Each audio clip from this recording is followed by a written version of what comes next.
सबैलाई नमस्कार। आजको हाम्रो यो विस्तृत चर्चा कम्प्युटर नेटवर्क्सको फन्डामेन्टल्समा केन्द्रित छ। खास गरी CN 1.1 लेक्चर नोट्स र केही सप्लिमेन्ट्री मटेरियल्स हेर्दैछौँ हामी। हाम्रो मिसन चाहिँ के हो भने कम्प्युटर नेटवर्क भनेको के हो, यसको युजेस के हुन् अनि एडभान्टेजेस र डिसएडभान्टेजेसलाई क्ल्यारिफाई गर्नु हो। त्यसो भए सुरु गरौँ है त। पहिलो कुरा त यही आउँछ, आखिर यो कम्प्युटर नेटवर्क हो चाहिँ के? बेसिकली यो भनेको अटोनोमस कम्प्युटर्स वा डिभाइसेसको एउटा कलेक्सन हो जुन एक आपसमा इन्टरकनेक्टेड हुन्छन्। हो, इन्टरकनेक्टेड। र यिनीहरूको जोडिनुको मेन पर्पस चाहिँ रिसोर्सेस शेयर गर्नु हो। एक्ज्याक्टली। यसमा डाटा शेयर गर्ने हरेक डिभाइसलाई नोड भनिन्छ, हैन? नोड। अनि जुन मिडियमबाट डेटा जान्छ त्यो चाहिँ च्यानल्स भयो। च्यानल्स गाइडेड वा अनगाइडेड हुन सक्छन्, जस्तो वायर्ड केबल्स वा वायरलेस सिग्नल्स। हो, र अटोनोमस हुनुको मतलब चाहिँ हरेक कम्प्युटरले आफ्नो प्रोसेस आफै चलाउन सक्छ, तर नेटवर्कले उनीहरूलाई कम्युनिकेट गर्न दिन्छ, कोल्याबोरेट गर्न दिन्छ। सायद सबैभन्दा वेल नोन एक्जाम्पल त इन्टरनेट नै होला।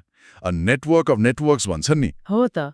यो कन्सेप्टले नै कम्प्युटिङलाई ठूला सेन्ट्रलाइज्ड कम्प्युटर सेन्टर्सबाट डिस्ट्रिब्युटेड इन्टरकनेक्टेड सिस्टम्सतर्फ लग्यो, जुन अहिलेको कम्प्युटिङ र कम्युनिकेसन कन्भर्जेन्सको बेस नै हो। नारुहोदो। सोर्समा एउटा इन्ट्रेस्टिङ कुरा पनि छ, कम्प्युटर नेटवर्क र डिस्ट्रिब्युटेड सिस्टम्स बीचको डिफरेन्स। हो र? के फरक रहेछ? डिस्ट्रिब्युटेड सिस्टमले प्राय मिडल वे युज गर्छ, युजरलाई एउटा सिंगल युनिफाइड सिस्टम जस्तो देखाउन, नेटवर्कको कम्प्लेक्सिटी लुकाएर। बुझेँ। जबकि कम्प्युटर नेटवर्कमा चाहिँ इन्डिभिजुअल मसिन्सहरू युजरलाई भिजिबल हुन सक्छन्। मतलब युजर एक्सपिरियन्स र सिस्टम म्यानेजमेन्टमा फरक पर्ने भयो। हो, त्यसैले फरक पर्छ। अब युजर्सतिर जाउँ न त। रिसोर्स शेयरिङको कुरा अघि आयो, यो त मेजर युज नै भयो होला नि। एकदमै मेन युज नै रिसोर्स शेयरिङ हो। जस्तो अफिसमा एउटै प्रिन्टर वा स्क्यानर शेयर गर्नु, सफ्टवेयर लाइसेन्सेस शेयर गर्नु। यसले कस्ट घटाउँछ, एफिसियन्सी बढाउँछ, अनि फाइल शेयरिङ त एकदमै कमन भइहाल्यो। हो नि। अनि अर्को महत्त्वपूर्ण युज कम्युनिकेसन, हैन त? डेफिनेटली कम्युनिकेसन त मेजर पार्ट हो। इमेल, इन्स्टेन्ट मेसेजिङ, VoIP मतलब इन्टरनेटबाट फोन कल गर्ने, भिडियो कन्फरेन्सिङ। यी सबै नेटवर्क्सकै कारण पोसिबल भएका हुन्। सोर्समा भने जस्तै यसले टाइरनी अफ जियोग्राफीलाई कम गरेको छ। त्यो त हो। कहीँबाट पनि कनेक्ट गर्न, कोल्याबोरेट गर्न सकियो। एक्ज्याक्टली। कम्युनिकेसनसँगै जोडिएर आउँछ इन्फर्मेसन शेयरिङ।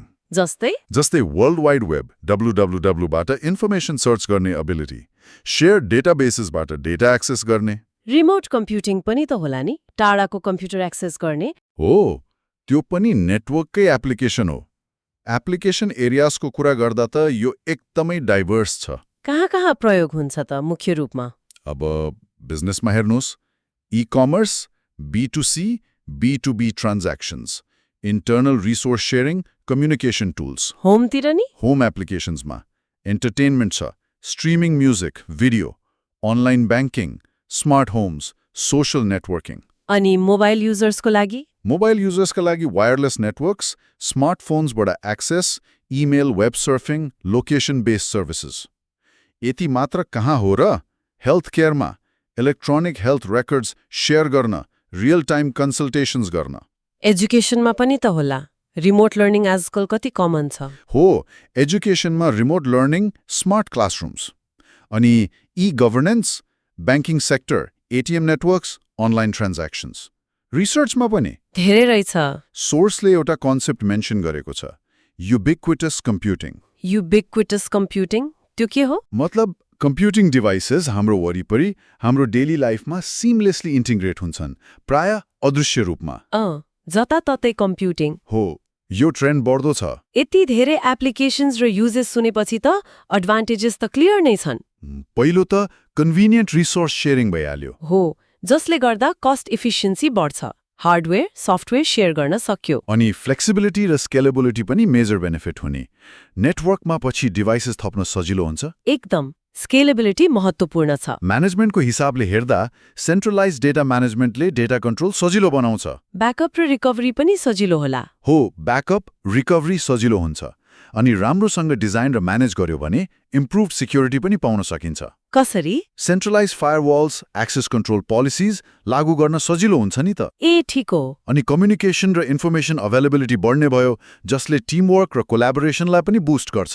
ल एडभान्टेजेस त धेरै नै रहेछन्, तर हरेक कुराको अर्को पाटो हुन्छ डिसएडभान्टेजेस नि। हो, डिसएडभान्टेजेस पनि छन्। सबभन्दा ठूलो कन्सर्न त सेक्युरिटी रिस्क हो। त्यो त सुनिन्छ। नेटवर्कमा डेटा ट्रान्समिसन हुँदा hacking, unauthorised access, viruses, malware, data breaches यस्तो खतरा सधैँ रहन्छ। नेटवर्कलाई प्रपरली सेक्योर गर्नु त एकदमै क्रुशल भयो। हो, एकदमै। अर्को ड्रब्याक हो कम्प्लेक्सिटी। कम्प्लेक्सिटी सेटअप गर्न?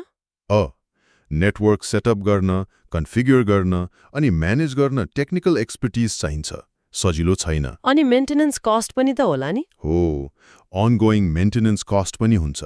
Hardware, software updates, trouble shooting, network administration, यो टाइम कन्ज्युमिङ र एक्सपेन्सिभ हुन सक्छ। अनि अर्को कुरा डिपेन्डेन्सीको इस्यु पनि त हुन्छ होला?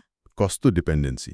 मतलब यदि नेटवर्क कुनै सेन्ट्रल सर्भरमा धेरै डिपेन्डेन्ट छ भने त्यो सर्भर फेल हुँदा त पुरै नेटवर्क नै डाउन हुन सक्छ नि। हो, त्यो हुन सक्छ। Single point of failure.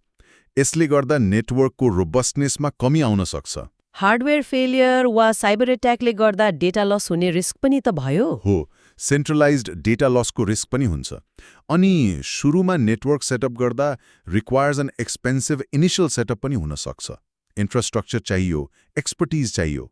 त्यसो भए आजको छलफललाई समराइज गर्दा कम्प्युटर नेटवर्क भनेको चाहिँ रिसोर्सेस शेयर गर्नका लागि इन्टरकनेक्टेड अटोनोमस डिभाइसेसको सिस्टम रहेछ। हो, कोर कन्सेप्ट त्यही हो। यसका युजेस बिजनेस, होम, मोबाइलदेखि हेल्थ केयर, एजुकेसन जस्ता धेरै क्षेत्रमा छन्। एकदम वाइड रेन्जमा। एडभान्टेजेसमा resource sharing, cost efficiency, scalability र इन्हान्स्ड कम्युनिकेसन पर्यो। हो, ती मुख्य फाइदाहरू भए। भने डिसएडभान्टेजेसमा सिक्योरिटी रिस्क्स, कम्प्लेक्सिटी, डिपेन्डेन्सी र मेन्टेनेन्स कस्ट प्रमुख रहेछन्। हो, यी च्यालेन्जेसलाई एड्रेस गर्नुपर्छ। र अन्तमा एउटा सोच्नको लागि क्वेसन छोडौँ न त। सोर्समा उल्लेखित युबिक्युटस कम्प्युटिङको कन्सेप्टले भविष्यमा हाम्रो जीवनलाई अझै कसरी चेन्ज गर्दै लैजाला जब कम्प्युटिङ झन इन्भिजिबल र इन्टिग्रेटेड हुँदै जान्छ। नेटवर्क हाम्रो एक्जिस्टेन्सको कति इन्टिग्रल पार्ट बन्ला? हो, यो एउटा विचारणीय पक्ष हो। हुन्छ, आजको लागि यति नै गरौँ।